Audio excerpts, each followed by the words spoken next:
So right now I'm joined by a Windsor boy, Windsor Essex Sports Hall of Famer as well. Longtime pro hockey player with various teams in the NHL and overseas. He's been behind the bench since retiring, though. He's coached his former junior team, the Sarnia Sting, and the ECHL's Toledo Walleye, and now our new assistant coach of the Windsor Spitfires, Andy Delmore. Welcome to WinCity Sportsman. Thanks, much appreciated. Of course, thanks for joining me. And of course, we want to talk about everything Windsor we can relate to your hockey career. I'm sure it's a long time coming. Finally landed with the Spits after not playing here as a junior. Yeah, it's funny. I obviously went to a lot of Spitfire games at the old barn growing up, and always dreamed of playing for the Spits. But once you get to the OHL, sometimes it really doesn't matter where you're at. But it's really nice to be back as a coach, and really looking forward to the opportunity to help this organization climb up the ranks. Yeah, I came in at obviously an interesting time for everybody, for every team, and especially in the junior and the OHL as well, having last year off. But of course, I mean, you don't regret anything, but everyone wants to play for their hometown team. As mentioned, you went to games growing up here from LaSalle, I think. So what was life kind of growing up out there like? Well, it was obviously it's not the size as it is right now. It wasn't that big of a town. We had the old arena down on Front Road. So it was a small town feel. We played single A hockey. You weren't allowed to play triple A back then. You just kind of stuck in your area. So, a lot of games across the county, the Wheatley, Harrows, Amherstburgs, Leamington, Bell River. So we were, just a small township back then that just went and played, small town hockey. Yeah, I mean, the town of LaSalle has developed big time in the last 20 years or so. I mean, going back to those days, let alone the hockey world and community out there is greatly expanded. I can only imagine 20 years ago how different it was. Yeah, that old arena was, something else. It's not there anymore, but we were fighting for ice time just with the one pad in LaSalle, with the figure skaters, hockey, a lot of 6 a.m. practices on Sunday morning, to go get tough for everybody to get up for that one. Yeah, no matter what your age or whatever, but it's always good, or it's beneficial, and you want to play and you want to get on the ice like that, right? Yeah, well, we slept in a few times. Yeah, that's all right. Look at you now. Yeah, But I'm sure you played other sports too. I think maybe baseball or football, probably even at the high school level. Oh yeah. It's funny. I played football with your cousin in high school at Holy Names, grade 9, and then I played grade 10 as well. I played baseball growing up. Did track and field. Yeah. So it was a little bit of everything growing up. You just wanted to play sports. That's what it was. It wasn't. Didn't really matter what it was. Yeah, just like every other kid, right? Just seeing your friends and other things, you're like, yeah, I want to join. I want to play too, right? Yeah, for sure. But like obviously, when you go out, you went off to North Bay, so I'm assuming drafted by them during your high school years. So eventually, you have to make that decision to commit and move all the way out to North Bay as well, right? Yeah, my first year in North Bay, I stayed up there at the end of school to finish school. I ended up playing baseball up there that summer. Cool. It was funny. We ended up playing in a tournament at the Sky Dome, and I actually played against all my friends that were on the Windsor Selects. Yeah. So it was kind of fun. That was the last tournament of baseball I played, though. That was it. Oh, that's pretty wicked, though. I mean, that had to have been like a A or triple A team or something. I mean, to host the tournament there. It would have been. It was called Team North, so it was North Bay, Sudbury, Sault Ste. Marie, and Thunder Bay all got together and put a team in. Yeah, I was gonna say. I mean, baseball might not be too big in North Bay, right? Well, you'd be surprised. Yeah. It's obviously their season's not as long. It gets going a little bit later, but it's not like Windsor, that's for sure. Yeah, everywhere you go, if you look for it, you can find it. But it's just when I think of North Bay, I don't think of baseball. Neither did I at the time. Yeah. That's funny, man. But again, you made enough impressions playing probably triple A growing up around in LaSalle or single A, better yet, to get drafted to North Bay. So what do you remember about kind of breaking into the league and first kind of going out there?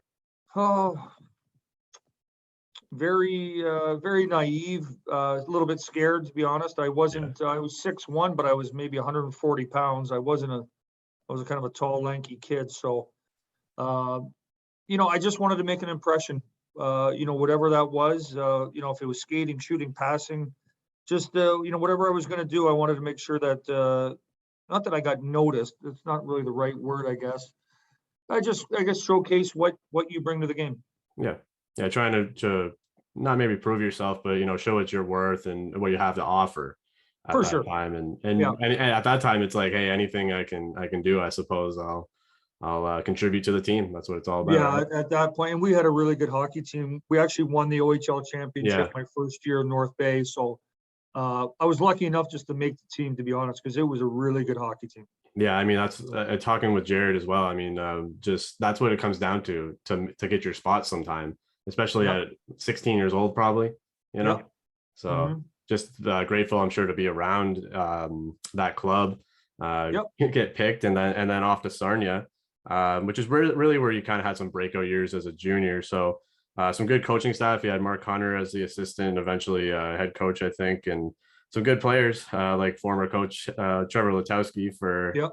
us, and then you guys ended up linking up again. So what can you say Yep. about your time in Sarnia? I actually lived there for a few years as well, so Yeah, familiar with the you city. want to what I think you nailed it on the head with Mark Hunter.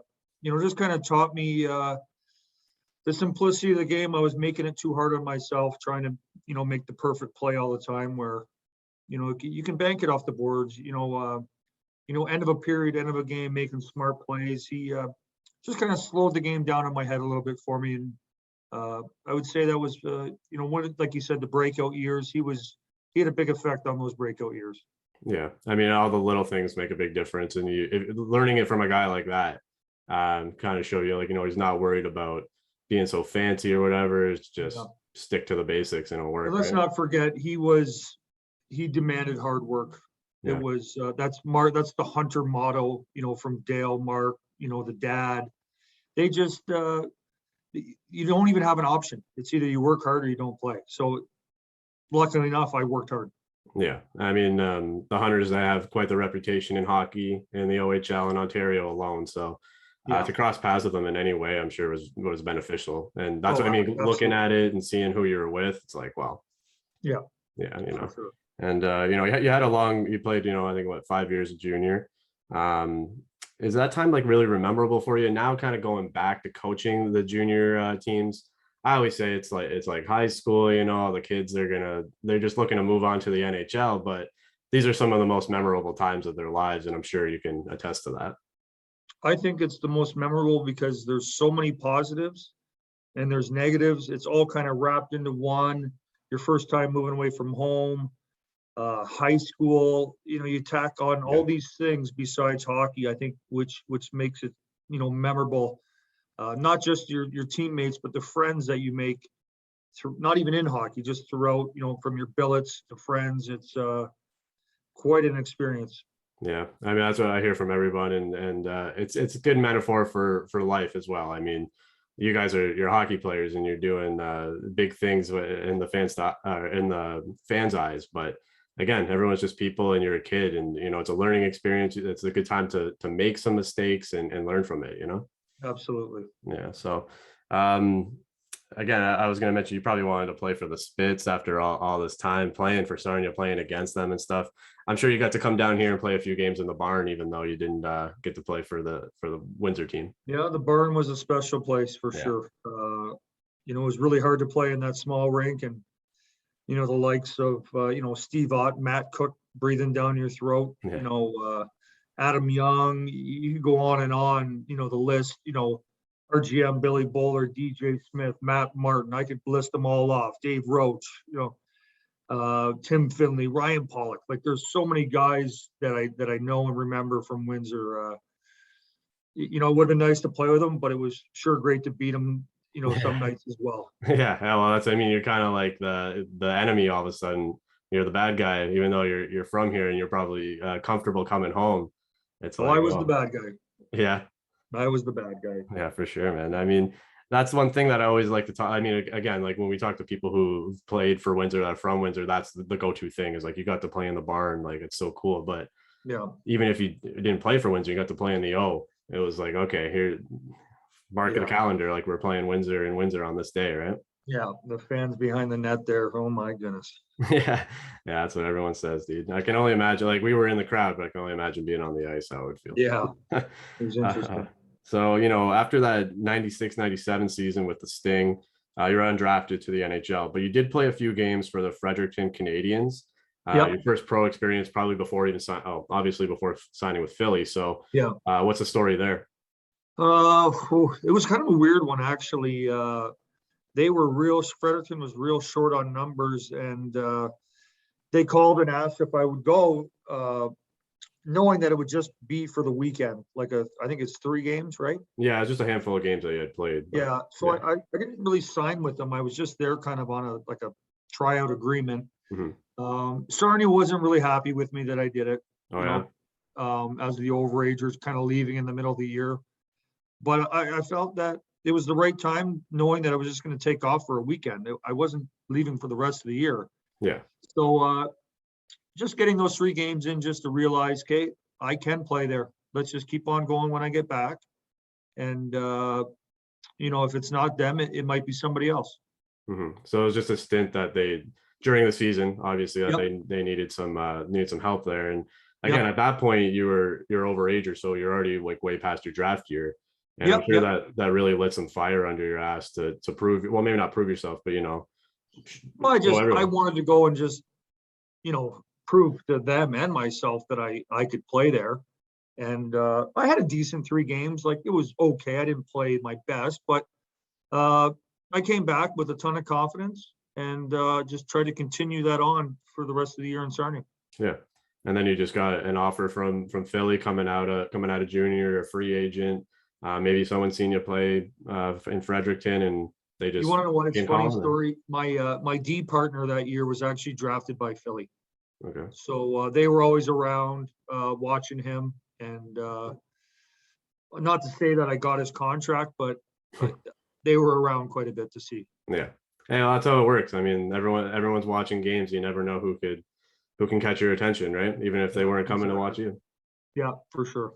I mean, I'm sure you're seeing a lot of that now, but you play for Philly for a couple of years. I mean, that's what most people are, NHL fans might know you as, but man, you're like 20 years old. You're in a locker room with guys like John Leclerc, Lindros, and just to name a few, Mark Recchi. It had to have been a little overwhelming, but some cool times for you.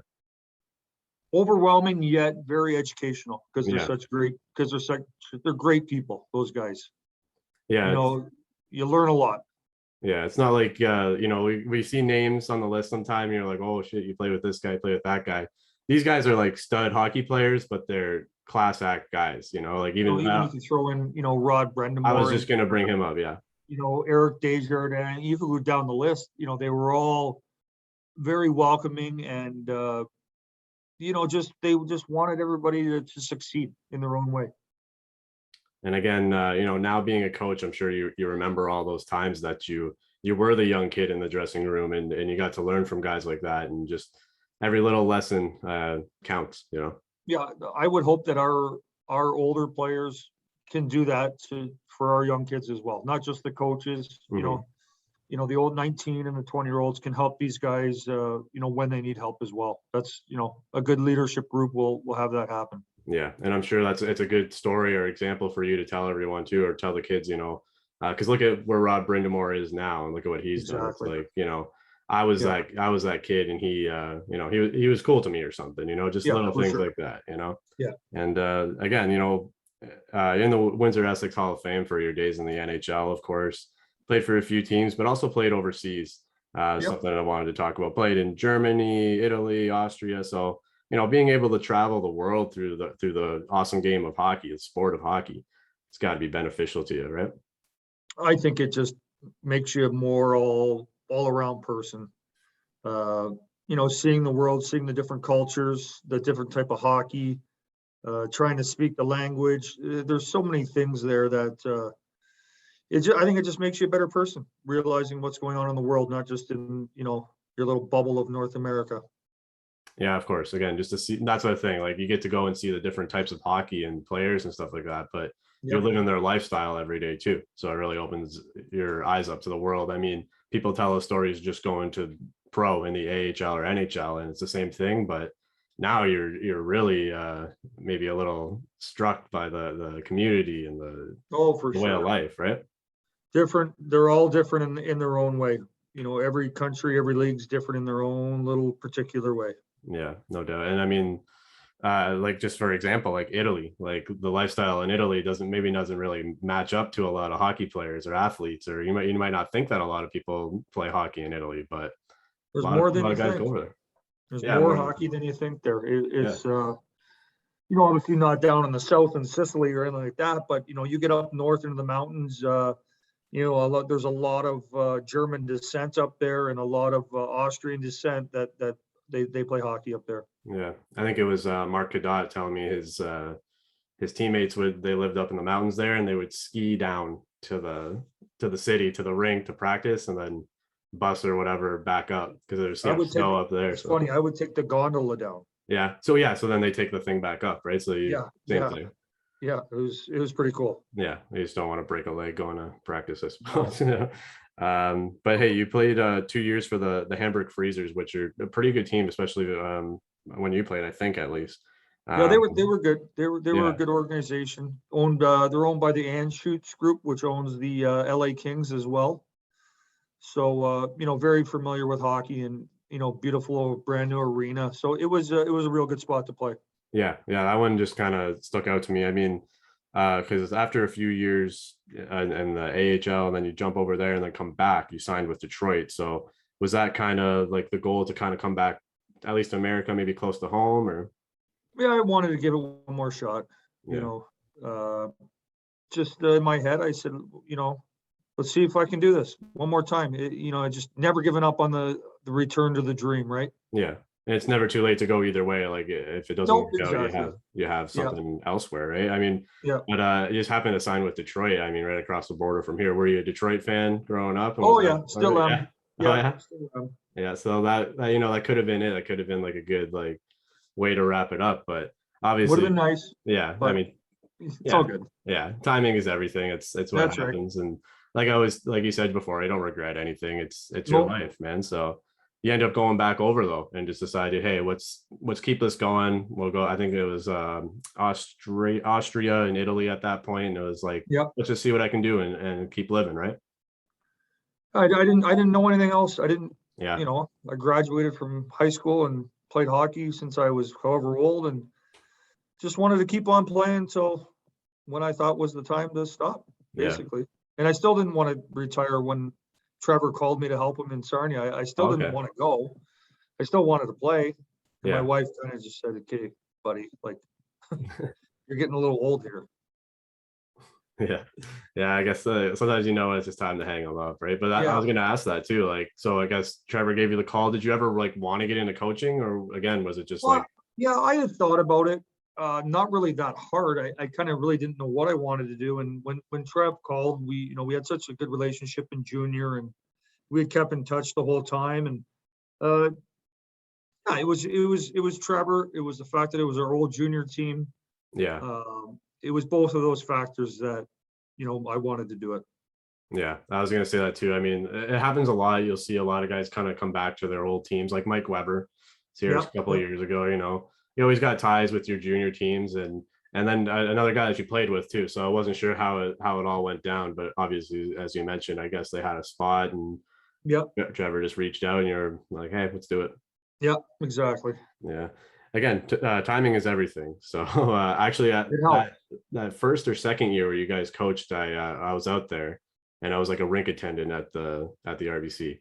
Oh, nice. So some tough times to get started in Yeah, in the coaching world for you, maybe. yeah, But it wasn't easy. no, That's for yeah, sure. that was a rough year for sure. But They were uh, both rough. yeah, yeah. And I mean, but again, it's just kind of coming back to where it all began. Fresh Yep. start, new world, but in the Yep. same, in the hockey world. Yep. From there, you jump over to the Toledo Walleye for a few years, get some pro coaching under your belt. I'm sure was very vital, beneficial, right? Yeah, I can't thank them that city enough in that organization. They do it well. They're I know it's the ECHL, but what a great hockey city from the Mud Hens. you know, to the Walleye, all being under the one umbrella, right? So it's they do things well there, you know, a great fan base. You know, we were lucky enough to win a lot of games, lost in the finals one year. So it was a lot of fun there for sure. Yeah, I mean, you spent a few years, so you figure it's going well. And you mentioned the Mudheads. We had another kid from Windsor, Jacob Robson, play on that team as well. So just got to throw that in. Just all the Windsor ties around the world. You never know where you're There's a going to few find other it. guys. Who else played there? Chris Gignac. Okay. There's been some other guys that have played in Toledo as well. Oh yeah, yeah. You see the names pop up a lot. And again, just kind of like at least in the junior world a little bit, just teams changing a lot. So you see a lot of faces Hunter come and Smith go. as well. Hunter Smith, Justin Buzzio. Yeah, we've had quite a few there. Yeah, yeah. I see a lot of guys signing over there. And now too, especially from the Lancers. Were you involved with the Lancers at all? Or Yeah, 1 year in yeah. between Sarnia and Toledo. It's funny, my wife actually got pregnant. We wanted to just stay local, and I was lucky enough that Kevin Hamlin asked me to come on board for that year. So good experience as well. Oh You yeah, know, absolutely. University CIS hockey should get more credit. Oh, absolutely. That's something we used to talk about all the time. I mean, just last year with them being off, we obviously didn't have a lot to talk about, but that was a big topic on this show for a long time from coaches and players. Is just Yeah, again giving it more credit, just exactly what you said. yeah. And you know, kind of to start to wrap it up, you've recently came here to Windsor, as we all know. Mhm. Probably just a perfect opportunity for you to come close to home, step to a well-established organization, and a fresh start to run this squad with a new coaching staff as well, right? Yeah, we're you know, obviously the first couple weeks we don't really know each other that well as a Yeah, staff, and we're all just feeling everything out. But you know, as we get going here, things are starting to roll nicely. You know, from top to bottom, and getting to know the kids a lot better. You know, obviously we're all chomping at the bit for opening night, but we got some work to do before we get there. yeah, of course. I mean, like I was talking to the other guys, like this pandemic year has just been so strange to kind of jump back into it now. Like there's no way of predicting anything. Just we didn't have a season and a half, right? But of course now you're getting to know everyone. I'm sure you're excited to get back on the ice and get this thing going, just like all the fans. Oh, I can't imagine being a hockey fan. Yeah, I that's can't rough. imagine. You know, I'm excited for them. I'm excited for the kids to get out there and show what they can do. And you know, for the NHL prospect guys, you know, that missed out last year, you know, I hope they have a great year. And well, not just them. I hope everybody, but Mhm. especially the kids that missed out last year for sure. Yeah, they really deserve it at this point. And Yeah. you guys had two exhibition games, I think, already with Sarnia, fittingly enough. So how does it feel to Yeah. be back on the bench there? I mean, it's been a while, Yeah, it felt okay. You know, eh? get that nice fresh hockey air, you know, on the bench, and not yelling at the refs, but maybe a little bit, just getting back into the flow of things. You know what I mean? Yeah, a little intimate right now too with the small crowd. So Oh yeah, everybody can hear everything. exactly. Shit, you heard me say that one. Yeah, So, unfortunately. yeah, yeah. Well, kind of start the last question here. If you have any good memories of the barn, anything that sticks out, Windsor Arena, or just when you think of Windsor hockey, Windsor Spitfires now being part of the organization too, I'm sure you're just happy to be here. So, what Yeah. comes to mind when you think of the Spitfires? I guess. Well, I can tell you one of the funniest stories, and I actually was watching the game on Cogeco maybe last summer or the summer before. I don't know if you remember Dennis Maxwell, player on the Sarnias thing, fighting Ed Jovanowski and ripping off Jovo's helmet and hitting him with his own helmet. I'll never forget it. I've never seen it. I was like, what is going on here? Like, okay, let's fight, but I'm going to take your helmet and beat you with your own helmet. You know, So it's yeah, crazy. we were watching that because he was talking about it on Spitting Chicklets. So me and a buddy were watching it. We were trying to Oh, figure out who was yeah, hitting yeah, them. yeah. I was watching um, that as well. so you were on North Bay at the time? Were So I you was on Sarnia at that time. also they were playing Sarnia? Okay. Yeah, Yeah. because I remember like trying to decipher, like we had just like a little clip of it. We're trying to figure out who it was and the Oh jerseys and yeah. stuff. I'll But never forget it. I was like, oh my, what am I witnessing? old school hockey, man, at the That barn. was old school for Love it. sure. Love to hear it, man. Well, again, we're looking forward to the season. Everyone's Yeah, excited. for sure. And Anytime, Jake. yeah, thanks for taking the time to do it. Okay, all the best to WinCity and yourself.